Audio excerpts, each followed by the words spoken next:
Hello दोस्तों।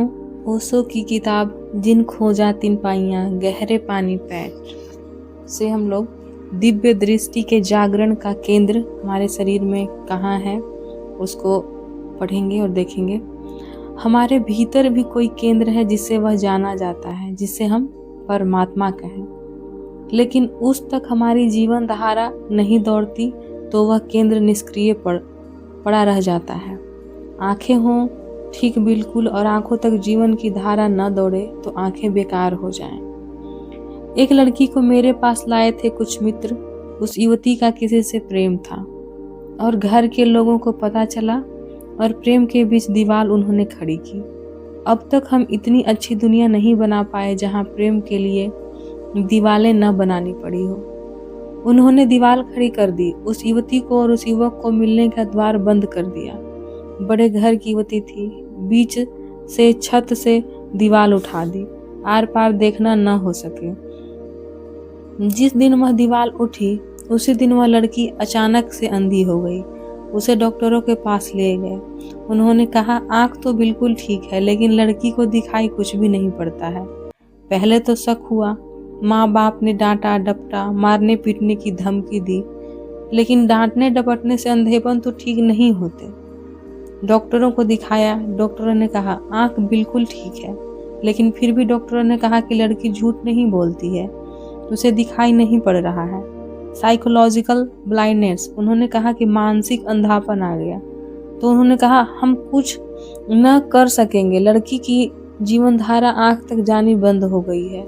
वह जो ऊर्जा आंख तक जाती है वह बंद हो गई है, वह धारा अवरुद्ध हो गई है।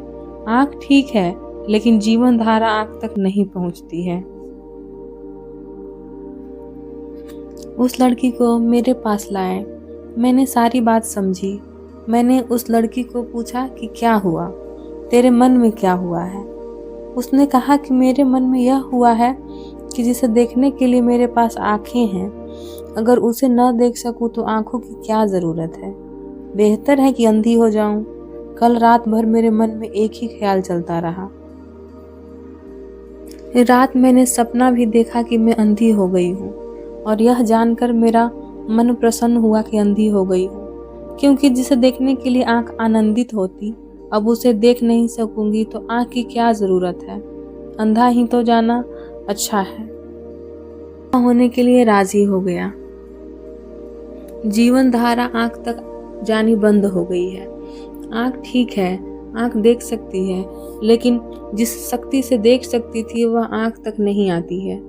हमारे व्यक्तित्व में छिपा हुआ कोई केंद्र है जहाँ से परमात्मा पहचाना जाना जाता है, जहाँ से सत्य की झलक मिलती है, जहाँ से जीवन की मूल ऊर्जा से हम संबंधित होते हैं, जहाँ से पहली बार संगीत उठता है, वह जो किसी वाद्य से नहीं उठ सकता, जहाँ से पहली बार वे सुगंधें उपलब्ध होती है जो अनिर्वचनीय है, और जहाँ से उस सब का द्वार खुलता है जिसे हम मुक्ति कहें, जहाँ कोई बंधन नहीं, जहाँ परम स्वतंत्रता है, जहाँ कोई सीमा नहीं और असीम का विस्तार है, जहाँ कोई दुख नहीं और जहाँ आनंद और आनंद और आनंद और आनंद के अतिरिक्त और कुछ भी नहीं है।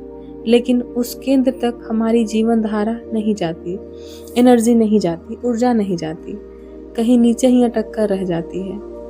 इस बात को थोड़ा ठीक से समझ लें, क्योंकि 3 दिन जिसे मैं ध्यान कह रहा हूँ, इस ऊर्जा को, उस शक्ति को उस केंद्र तक पहुँचाने का ही प्रयास करना है, जहाँ वह फूल खिल जाए, वह दिया जल जाए, वह आँख मिल जाए, वह तीसरी आँख, वह सुपर सेंस, वह अतीन्द्रिय इंद्रियाँ खुल जाएं, जहाँ से कुछ लोगों ने देखा है और जहाँ से सारे लोग देखने के अधिकारी हैं।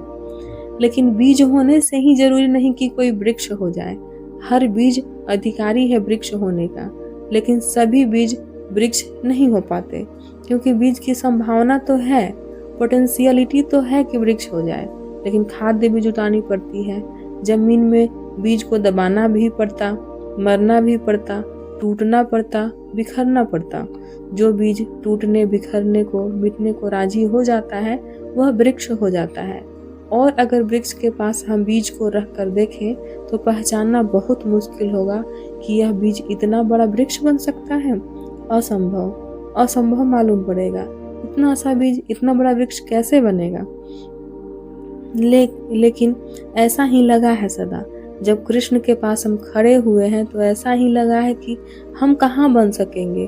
तो हमने कहा तुम भगवान हो, हम साधारण जन, हम कहाँ बन सकेंगे। तुम अवतार हो, हम साधारण जन, हम तो जमीन पर ही रेंगते रहेंगे, हमारी यह सामर्थ्य नहीं। जब कोई बुद्ध और कोई महावीर हमारे पास से गुजरा है तो हमने उसके चरणों में नमस्कार कर लिए हैं और कहा कि तीर्थंकर हो, अवतार हो, ईश्वर के पुत्र हो, हम साधारण जन। अगर बीज कह सकता तो वृक्ष के पास वह भी कहता कि भगवान हो, तीर्थंकर हो, अवतार हो, हम साधारण जन बीज। हम कहाँ हो सकेंगे। बीज को कैसे भरोसा आएगा कि इतना बड़ा वृक्ष उसमें छिपा हो सकता है। लेकिन यह बड़ा वृक्ष कभी बीज था और जो आज बीज है और वह कभी बड़ा वृक्ष हो सकता है। अनंत संभावनाओं का जागरण। हम सबके भीतर अनंत संभावना छिपी है, लेकिन उन अनंत संभावनाओं का बोझ जब तक हमें भीतर से न होने लगे तब तक कोई शास्त्र प्रमाण नहीं बनेगा, और कोई भी चिल्लाकर कहे कि पा लिया तो भी प्रमाण नहीं बनेगा। क्योंकि जिसे हम नहीं जान लेते हैं उस पर हम कभी विश्वास नहीं कर पाते हैं, और ठीक भी है, क्योंकि जिसे हम नहीं जानते उस पर विश्वास करना प्रवंचना है, रिसेप्शन है। अच्छा है कि हम कहें कि हमें पता नहीं कि ईश्वर है, लेकिन किन्हीं को पता हुआ है, और किन्हीं को केवल पता ही नहीं हुआ है बल्कि उनकी सारी जिंदगी बदल गई। उनके चारों तरफ हमने फूल खिलते देखे हैं, अलौकिक, लेकिन उनकी पूजा करने से वह हमारे भीतर नहीं हो जाएगा। सारा धर्म पूजा पर रुक गया है। फूल की पूजा करने से नए बीज कैसे फूल बन जाएंगे, और नदी कितनी ही सागर की पूजा करे तो सागर न हो जाएगी, और अंडा पक्षियों की कितनी ही पूजा करे तो भी आकाश में पंख नहीं फैला सकता। अंडे को टूटना पड़ेगा, और पहली बार जब कोई पक्षी अंडे से बाहर टूटकर निकलता है तो उसे भरोसा नहीं आता उड़ते हुए पक्षियों को देखकर, और विश्वास भी नहीं कर सकता है कि यह मैं भी कर सकूंगा। वृक्षों के किनारे पर बैठकर वह हिम्मत जुटाता है। उसकी माँ उड़ती है, उसका बाप उड़ता है, वे उसे धक्के भी देते हैं, फिर भी उसके हाथ पैर कांपते हैं। वह जो कभी नहीं उड़ा कैसे विश्वास करे कि यह पंख उड़ेंगे, आकाश में खुल जाएंगे, अनंत की दूर की यात्रा पर निकल जाएगा।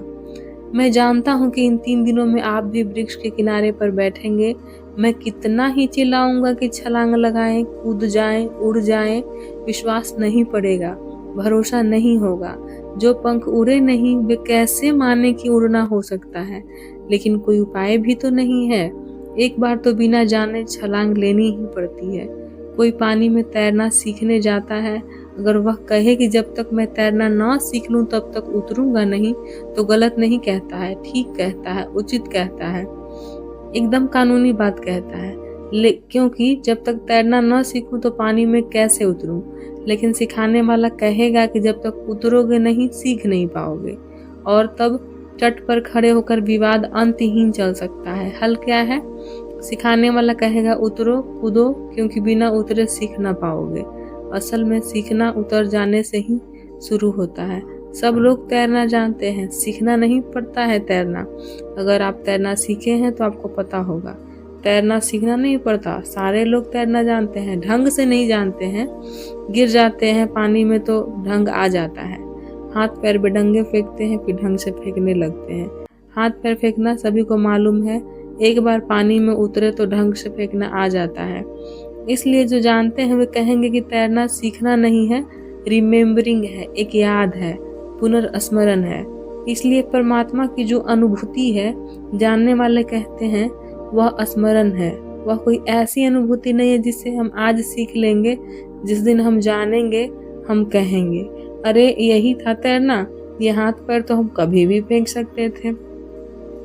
लेकिन इन हाथ पैर के फेंकने का इस नदी से, इस सागर से कभी मिलन नहीं हुआ, हिम्मत नहीं जुटाई,